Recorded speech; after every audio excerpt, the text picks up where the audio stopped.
Hola amigos, bienvenidos a su canal de consejos C#.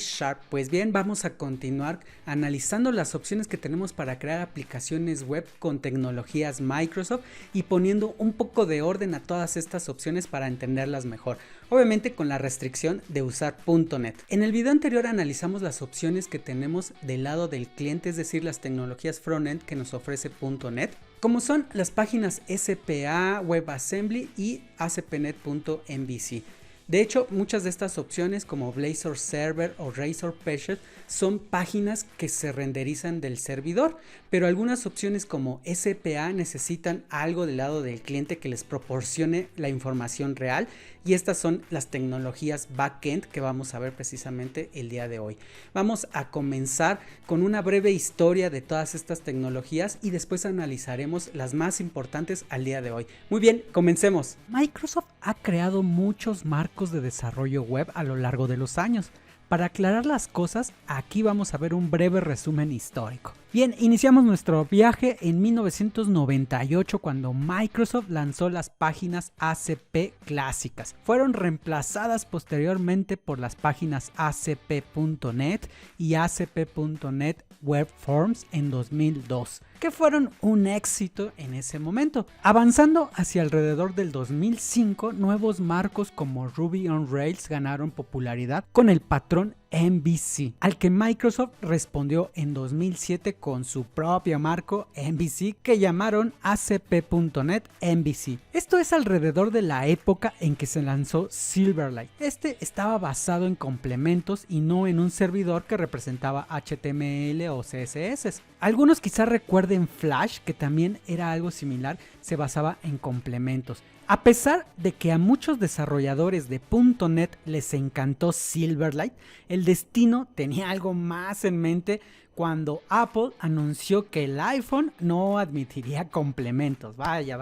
Pues bien, la tecnología se extinguió alrededor del 2011, estoy hablando de Silverlight. En 2012, tras el éxito de los marcos SPA como AngularJS, se lanzó ASP.NET API Web, que usaba un modelo MVC similar, pero que proporcionaba solo una API REST del lado del servidor. Bien, si no sabes qué es una API REST, brevemente te diré que estas se comunican a través de solicitudes HTTP para realizar funciones estándar de base de datos como crear, leer, actualizar y suprimir registros, o también conocidos como CRUD. Por ejemplo, una API REST utilizará una solicitud GET para recuperar un registro, una solicitud POST para crearlo, una solicitud PUT para actualizarlo y una solicitud DELETE para suprimirlo. Todos los métodos HTTP se pueden utilizar en llamadas API. Una API REST bien diseñada es similar a un sitio web que se ejecuta en un navegador web con funcionalidad HTTP incorporada. Bueno, continuemos. En 2016 se agregó una opción del lado del servidor a esta pila, cuyo nombre extrañamente no incluía ASP.NET. Se trataba de Azure Functions, que ofrecía un modelo sin servidor. Vamos a aclarar antes de que veamos esto que al decir un modelo sin servidor no quiere decir que no exista un servidor en realidad, simplemente que nos dejamos de preocupar de la existencia de ese servidor. Bueno, lo vamos a ver. En el mismo año, en 2016, se lanzó .NET Core, trayendo consigo ASP.NET Core MVC y ASP.NET Core Web API, los sucesores de sus respectivas versiones que acabamos de mencionar. Blazor Server y Blazor Assembly, los dos últimos marcos principales agregados a nuestra historia, se lanzaron por primera vez en 2018. Finalmente, .NET 6 se lanzó a fines del 2021 junto con ASP.NET Minimal APIs. Espero que esta lección de historia no te haya confundido aún más, pero nos sirve para conocer cómo se han dado todas estas tecnologías alrededor del tiempo. Estoy hablando de las principales, obviamente, con .NET. Pues bien, para simplificarlo aún más, todo este viaje nos deja con solo unas pocas opciones modernas, realistas, para un API del lado del servidor. Estoy hablando de ASP.NET Core Web API, ASP.NET Minimal APIs y Azure Function. Hay otras opciones si deseamos que nuestro servidor de ASP.NET represente páginas, en cuyo caso podemos elegir entre ASP.NET Core MVC, páginas Razor o Blazor Server. De hecho, estos los mencionamos en el video anterior, pero si elegimos una opción del lado del cliente como una aplicación de una sola página o SPA, entonces necesitaremos un servidor backend que podría ser uno de estos tres que les mencionaba. Pues bien, comencemos con ASP.NET Web API. Web API es la opción canónica, por decirlo de alguna manera, para crear un API en .NET. Tuvo muchas versiones e iteraciones desde 2012 y se convirtió en un marco maduro y también muy productivo que tiene un gran rendimiento. Sigue un patrón de MVC en los que se asignan rutas de URL a las clases de controller y endpoints específicos a métodos conocidos como actions. Existe una gran cantidad de features y bibliotecas de soporte. Con esto digo que hay un buen soporte inherente para la inyección de dependencias. Cosas como la autorización y la serialización son fáciles de implementar y personalizar gracias a un soporte de modelo middleware donde podemos agregar comportamientos o también llamados behaviors antes o después de etapas específicas de una solicitud. Tenemos todo lo que podríamos esperar y soñar en términos de características o features y personalización para nuestro servidor API REST. Pero no todo es bueno, existen algunas desventajas en este marco, al menos en mi opinión. Número 1, el sistema de atributos para representar rutas URL y tipos de operación, ya sean get, post, etcétera, no es de lo mejor. Cada controlador generalmente incluye múltiples endpoints que a menudo necesitan diferentes dependencias. Se inyectan en el constructor y se guardan como miembros, por lo que terminamos con controles un poco hinchados, como se les dice normalmente en algunos otros países, que contienen demasiado ruido, es decir, mucho código, en pocas palabras.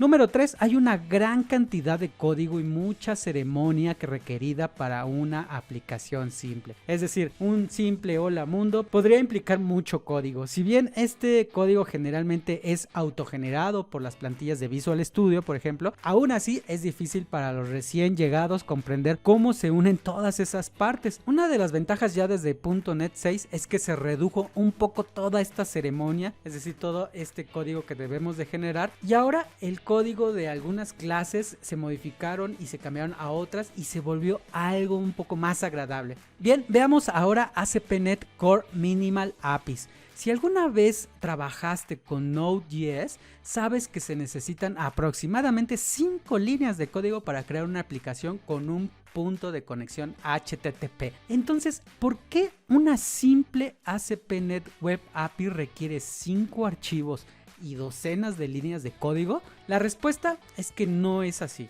Es solo la forma en que evolucionó esta tecnología, el mismo lenguaje C# y también una visión obstinada por parte del equipo de ASP.NET, la verdad. Entonces, con eso en mente, la nueva plantilla ASP.NET Core Minimal APIs nos permite hacer lo mismo que Node.js hace en 5 líneas de código, pero en este caso en 4 líneas de código. Podemos observar incluso en estas plantillas que ya no existe la instrucción using, ni espacios de nombre, ni clases. Todo esto forma parte de la magia de C#10, que incluye directivas de uso global, declaraciones de espacios de nombres con ámbitos de archivo e instrucciones de nivel superior. En mi canal tengo un video donde hablo al respecto, ojalá le puedas echar un ojo después. Además, no existen métodos especiales que debamos invalidar o sobreescribir. Y entonces, ¿qué pasa con la autorización, el middleware, Swagger y todos los otros millones de características que tenemos en ASP.NET API Web? Pues bien, todo lo que conoces y amas sigue ahí, simplemente más simple. Otra ventaja es una ligera mejora en el rendimiento debido a la eliminación de algunos gastos generales. Hay una interesante alternativa de código abierto al propósito a las APIs mínimas llamada Fast Endpoints, que también permite escribir un servidor HTTP en .NET sin toda la ceremonia y la sobrecarga del ASP.NET API Web. Muy bien, ¿cómo ven todas estas tecnologías de backend? Espero que les esté interesando el video y si es así, les invito a dar un like y a suscribirse al canal. Con eso ya saben que me ayudan mucho para poder seguir subiendo contenido. Continuemos. Muy bien, continuemos ahora con Azure Functions. Azure Functions es bastante diferente de las ofertas de ASP.NET. Ofrece un modelo de arquitectura sin servidor, como les mencionaba al inicio, en el que existe un servidor, como les decía realmente, pero no tenemos que pensar en él o administrarlo.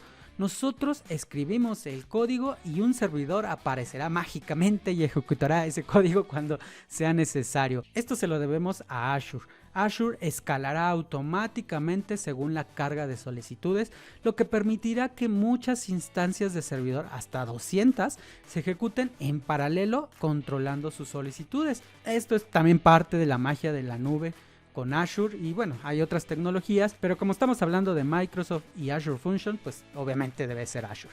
Esto se comercializa como un modelo de programación en el que solo pensamos en resolver problemas y no en administrar un servidor. En realidad, yo personalmente no compro completamente esta idea, porque un servicio de aplicaciones de Azure también ofrece hospedaje administrado, en el que no tenemos que preocuparnos demasiado por administrar nuestra máquina virtual y podemos escalar automáticamente igual de bien que Azure Functions.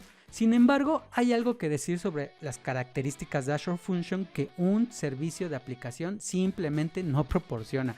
Como número 1, podemos escribir el controlador HTTP en Azure Portal sin siquiera tener que abrir Visual Studio. La función puede ejecutarse en respuesta a una solicitud HTTP o a otros desencadenadores o triggers, como ejecutar código cuando se carga un archivo, por ejemplo en un almacenamiento blobs en Azure, responder a cambios en una base de datos, responder a mensajes de cola o ejecutar tareas programadas. Todo esto forma parte de un ecosistema en la nube con Azure.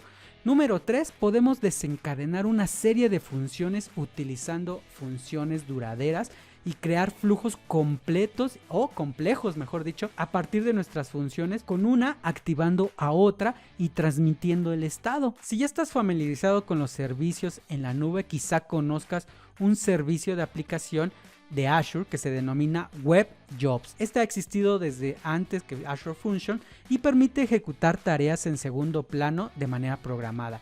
Pues bien, si ya conoces Web Job, podemos pensar en Azure Functions como un Web Job, excepto que es más rico en características. Azure Functions tiene 3 tipos principales de planes de hospedaje o hosting.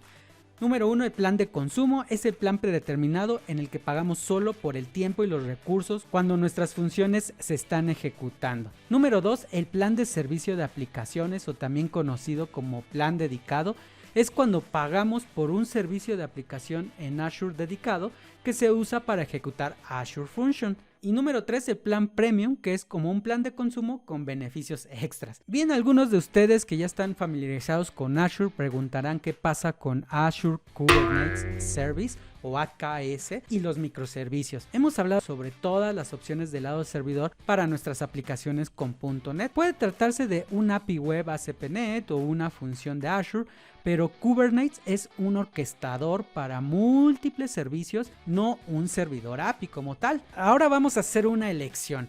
Creo que cubrimos todas las tecnologías modernas populares para servidor API en .NET y bueno, vamos a repasar los pros y los contras de cada uno. Número 1, tenemos ASP.NET Web API. Esta es la solución .NET clásica para un API RESTful. No podemos equivocarnos demasiado yendo por este camino. Claro que hay algunos problemas, pero te acostumbras a ellos y en el fondo la verdad es que no es un gran problema. Es muy probable que los desarrolladores ya sepan ASP.NET API Web y eso es un gran beneficio. Número 2, ASP.NET Minimal API. Como lo mencionamos, la tecnología central en Minimal API y Web API es la misma y la diferencia entre ellas no es tan grande. En lugar de usar controladores, usamos métodos para cada punto de conexión o endpoint. Esta parece ser una opción bastante segura, por lo que definitivamente la usaría en proyectos pequeños o medianos. En aplicaciones grandes la elección es un poco más difícil, ya que idealmente querría darle a esta tecnología algo más de tiempo. Número 3, Fast Endpoints. Hablamos brevemente sobre Fast Endpoints como una alternativa obstinada a las API Minimal. Bien, tengo que admitir